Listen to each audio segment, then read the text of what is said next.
আসসালামু আলাইকুম রহমতুল্লাহি ওবরকাতুহু। সম্মানিত দর্শক, আজকে যে শিরোনামটি নিয়ে আলোচনা করব একেবারে সহজ সরল বাংলায় যদি বলি, দেশের অবস্থা একেবারে ভালো না। অনেকগুলো বিপদ বিপত্তি, যেটিকে আমরা অশনি সংকেত বলি, একেবারে উল্কার বেগে দেশের দিকে ধেয়ে আসছে। গত 11 মাসে সরকারের যে স্ট্রেংথ ছিল, সেই স্ট্রেংথটা কমতে কমতে মানে শক্তি কমতে কমতে এখন এরকম একটা নড়বড়ে অবস্থা হয়ে গেছে। এবং আপনারা জানেন যে মানুষের দাঁত যখন নড়তে থাকে, ঘরের খুঁটি যখন নড়তে থাকে, তখন সামান্য একটু বাতাস আসলে বা অন্য কোনো ঘটনা ঘটলে সেই ঘরের কি হতে পারে, বা দাঁত যখন নড়তে থাকে তখন সেই দাঁত দিয়ে আর কোনো কাজ করা যায় না, চিবোনো যায় না, সেটাকে ফেলে দিতে হয়। তো গত 11 মাসে সরকারের যে অবস্থা তৈরি হয়েছে, এখন নড়বড়ে, এরকম একটা নড়বড়ে যে স্কুলের ছেলেরা মেয়েরা, কলেজের ছেলেরা মেয়েরা, রাজনৈতিক দলের যে কোনো একটি পাড়া মহল্লার যারা মাস্তান রয়েছেন, তারাও মনে করেন যে সরকারকে একটা ধাক্কা দিয়ে ফেলে দিতে পারেন। এবং সরকারে যারা কর্তা ব্যক্তি রয়েছেন তাদের মধ্যে এত ভয়, এত আতঙ্ক, আসলে এত ভয় নিয়ে কাজ করা যায় না। রাষ্ট্র পরিচালনা অনেকটা বাঘ এবং সিংহের চরিত্রের মতো বা তার কর্মকাণ্ডের মতো। তারা তাদের আপন রাজত্বে নির্ভয়ে নিশ্চিন্তে ঘুরে বেড়াবেন।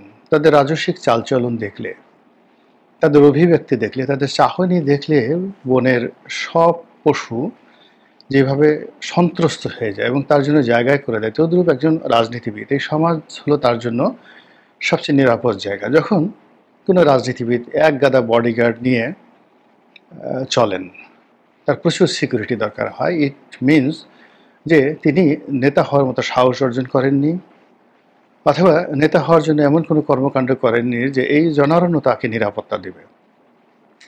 তার চিন্তা, তার কর্ম, তার চরিত্র তাকে একেবারে একটা ভীতু প্রাণীতে পরিণত করেছে। একইভাবে যখন রাষ্ট্র পরিচালনা কেউ করেন, রাষ্ট্র পরিচালনা করেন, এখন বাড়ির চারিদিকে বহু সশস্ত্র প্রহরা, যেখানে যাচ্ছেন রাস্তার দুই পাশ ক্লিয়ার হয়ে যায় কয়েক ঘন্টার মধ্যে। এই যে একটা প্রোটোকল এরশাদ সাহেব শুরু করেছিলেন, বা প্রেসিডেন্ট জিয়াউর রহমান সাহেব প্রথম শুরু করেছিলেন, এই রাষ্ট্রীয় প্রোটোকলটি মূলত রাজনীতিবিদদের জন্য শোভনীয় নয়, এটা ভালো নয়। পশ্চিমা দুনিয়া অনেক কিছু করে যেগুলো আমাদের আসলে ফলো করা উচিত নয়।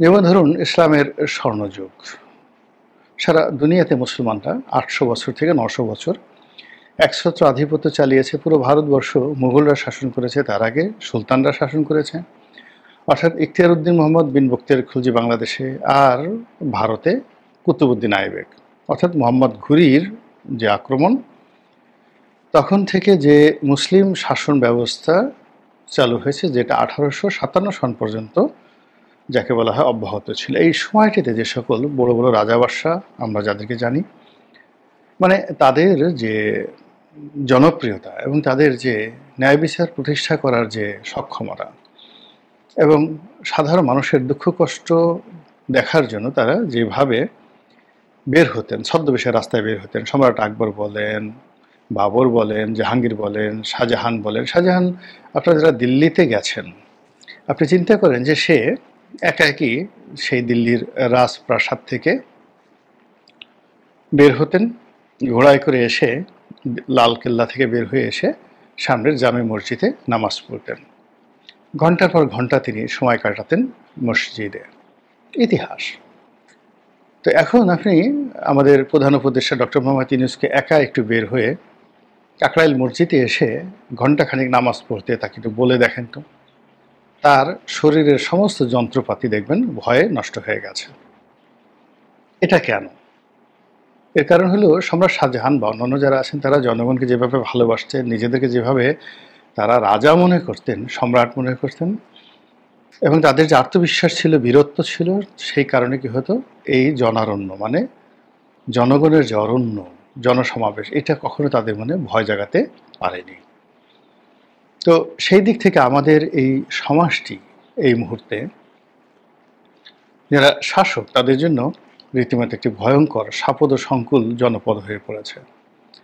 এমন কোনো উপদেষ্টা নেই যিনি রাত 8টার সময় একা একা নিউ মার্কেটে গিয়ে কাঁচা বাজারে গিয়ে বাজার করতে পারেন। কিংবা এমন কোনো উপদেষ্টা বা উপদেষ্টি, মানে মহিলা উপদেষ্টা যেটা উপদেষ্টি নেই, যারা একা একা সে বিউটি পার্লার বলেন বা সেলুন বলেন সেখানে গিয়ে চুল কাটতে যাবেন বা তার যে অন্যান্য যে কর্ম সেগুলো করতে যাবেন, এই সাহস তাদের নেই। এমনকি একটা ওষুধের দোকানে রাতে বেরোনোর মতো অবস্থা তাদের নেই। এতটা ভয় এবং আতঙ্ক ছড়িয়ে পড়েছে আমাদের সমাজে। দ্বিতীয়ত হলো যে মানুষের অভাব এবং অভিযোগটা কোন পর্যায়ে গেছে আপনি দেখুন।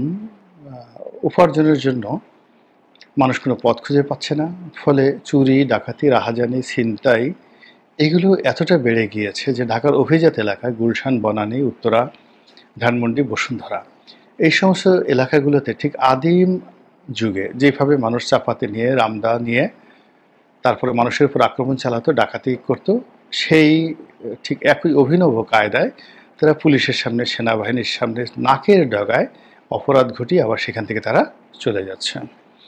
এবং এই শহরে চাপাতি, রামদা, চাকু, ড্যাগার, এরপরে পিস্তল এগুলো ভাড়া দেওয়া হচ্ছে এই ধরনের অপকর্ম করার জন্য। মাঝে মধ্যে ২-৪টা ঘটনা আমরা দেখি সেই যাকে বলা হয় ইন্টারনেটে, এবং এগুলো দেখে রীতিমতো আঁতকে উঠতে হয়। ঢাকার অভিজাত এলাকাগুলোতে বিশেষ করে ধরেন ডিওয়াইসএস, যেখানে বেশিরভাগই সামরিক কর্মকর্তারা থাকেন, তো বেশ কয়েকটি ডিওয়াইসএসে গত কয়েকদিনে দুর্ধর্ষ কতগুলো ডাকাতির ঘটনা ঘটেছে। তার মধ্যে বেশ কয়েকজন ডাকাত ধরা পড়েছে এবং এদের মধ্যে বেশ কয়েকজন সাবেক সেনা সদস্য রয়েছে যারা সেনাবাহিনীতে কর্মরত ছিল। তো এইরকম সামাজিক অস্থিরতা, সামাজিক নিরাপত্তাহীনতা এবং একই সঙ্গে বিচারহীনতা চলছে। কোর্ট কাছারির যে অবস্থা, মানে একজন যাকে বলা হয় বিচারক, জেলা জজ পর্যায়ের বিচারক, তিনি আমাকে বলছিলেন একটা জেলার দায়িত্বে যে ওই জেলাতে যে সবচেয়ে প্রভাবশালী রাজনৈতিক দল তাদের মধ্যে ৩টা গ্রুপ রয়েছে। এই ৩টা গ্রুপ সমস্ত উপজেলা কোর্টগুলো, জেলা কোর্টগুলো তারা নিয়ন্ত্রণ করছে, কে জামিন পাবে, কে পাবে না। এবং এগুলো সবই করছে তারা টাকা পয়সার মাধ্যমে এবং লেনদেন করার পরে এসে যারা এই কর্মে নিয়োজিত, বিচার কর্মে নিয়োজিত সিনিয়র জুনিয়র সমস্ত বিচারকদের উপরে রীতিমতো মানসিক টর্চার, যে কাজগুলো করতে হবে, আদারওয়াইজ আপনি এখানে থাকতে পারবেন না, বা আরও নানা রকম কথাবার্তা।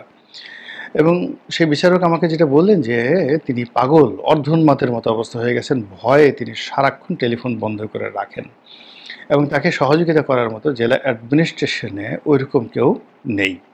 আমাকে ফোন করেছিলেন যে আমি যদি কাউকে বলে দেই, ওখানে রাজনৈতিক নেতাকর্মীরা যারা আছেন তাদেরকে বলে দেই যেন তারা একটু তার প্রতি দয়া পরবশ হয় বা এ ধরনের চাপ যেন না দেয়। তো এরকম যে ঘটনা জুডিশিয়ারিতে ঘটছে, এটা তো কখনোই আমরা কল্পনা করতে পারি না।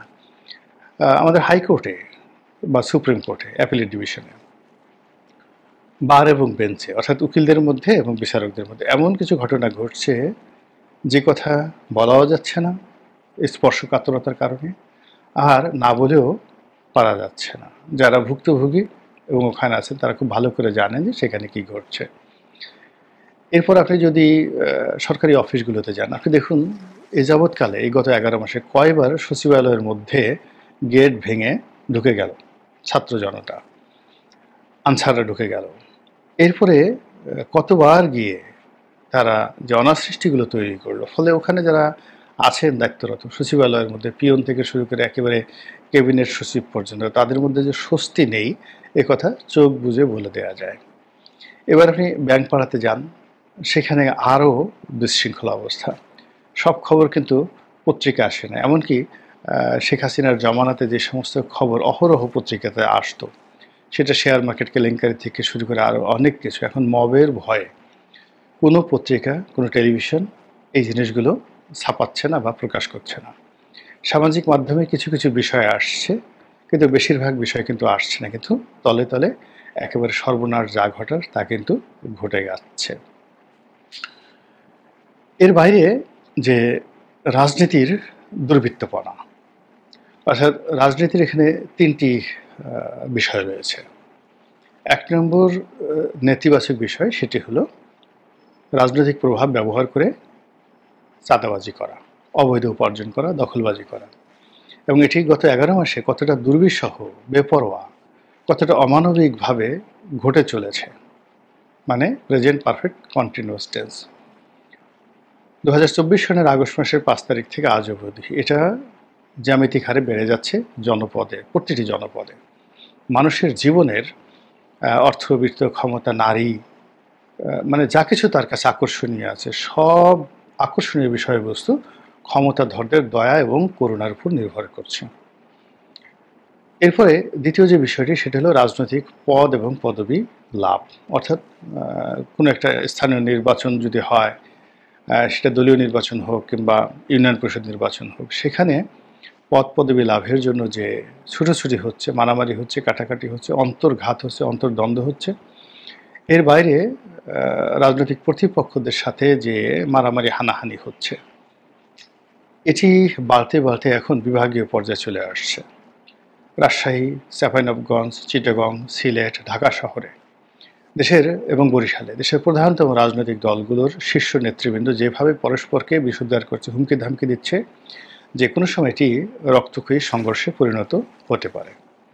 অন্যদিকে এই বিষয়গুলো তদারক করার জন্য থানা, পুলিশ, প্রশাসন, এরপরে সিভিল সোসাইটি বা আমাদের যে স্থানীয় যেটা যাকে বলা হয় বিচার ব্যবস্থা, পাড়া মহল্লায় যে বিচার ব্যবস্থা ঐতিহ্যগতভাবে চালু রয়েছে, এই পুরো বিষয়টিতে রীতিমতো ধস নেমেছে। এখন কেউ কারো বিপদে এগিয়ে আসতে পারে না, আসে না, আর আসলেও কেউ কাউকে কোনো উপকার করতে পারে না। ক্ষতি যা করার সবাই আপনাকে ক্ষতি করতে পারবে, কিন্তু কেউ আপনাকে উপকার করতে পারবে না। ফলে কি হলো, এই যে এতগুলো সমস্যার কথা বললাম, এই সমস্যাগুলো বাড়তে বাড়তে বাড়তে বাড়তে এক একটা সমস্যা এক একটা রাক্ষস হয়ে, এক একটা সমস্যা একটা খোক্কস হয়ে, এক একটা সমস্যা বজ্রপাত হয়ে, রীতিমতো ঝড়ের গতিতে আমাদের জাতীয় জীবনে, পারিবারিক জীবনে, ব্যক্তি জীবনে, রাষ্ট্রীয় জীবনে ছুটে আসছে। এবং এগুলো মোকাবেলা করার মতো কোনো দক্ষতা, অভিজ্ঞতা, তারপরে কোনো সিস্টেম, কোনো কিছু আমাদের হাতে নেই। আজ ধরুন যে আমেরিকা হঠাৎ করে আমাদের 35% যাকে বলা হয় শুল্ক বসিয়ে দিল, যেখানে $8 বিলিয়ন আমরা এক্সপোর্ট করি। $8 বিলিয়ন মানে $1 বিলিয়ন, 10,000 মানে 1,20,000 কোটি টাকার মূল্যর আমরা যে গার্মেন্টস সামগ্রী আমরা সেখানে এক্সপোর্ট করি।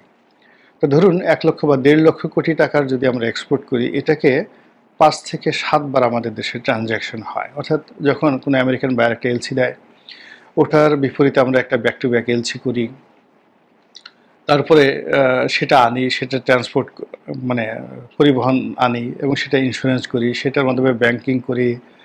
তো সেই ট্রানজ্যাকশনের মাধ্যমে আমরা বিদ্যুৎ বিল দেই, আয়কর দেই, মানে অন্ততপক্ষে ধরুন 20 থেকে 25টি খাতে এই 1,20,000 বা 25,000 বা 50,000 কোটি টাকা আমরা ব্যয় করি। অর্থাৎ সব মিলে এখানে গ্রস ট্রানজ্যাকশন হয় 8 লাখ কোটি টাকার উপরে, আমাদের জাতীয় বাজেটের সাথে অনেক অনেক বেশি। এই আমেরিকার সাথে আমাদের শুধু গার্মেন্টস সেক্টরের ব্যবসা, এই ব্যবসার উপরে হঠাৎ করে 35% ট্যাক্স বসিয়ে দিল, এবং আমাদের যারা প্রতিদ্বন্দ্বী আছে ভিয়েতনাম, তাদের ট্যাক্সের সংখ্যা বা পরিমাণ মাত্র 20%। ফলে আমাদের ব্যবসা সংগতিকালীন হুমকির মধ্যে পড়ে গেল।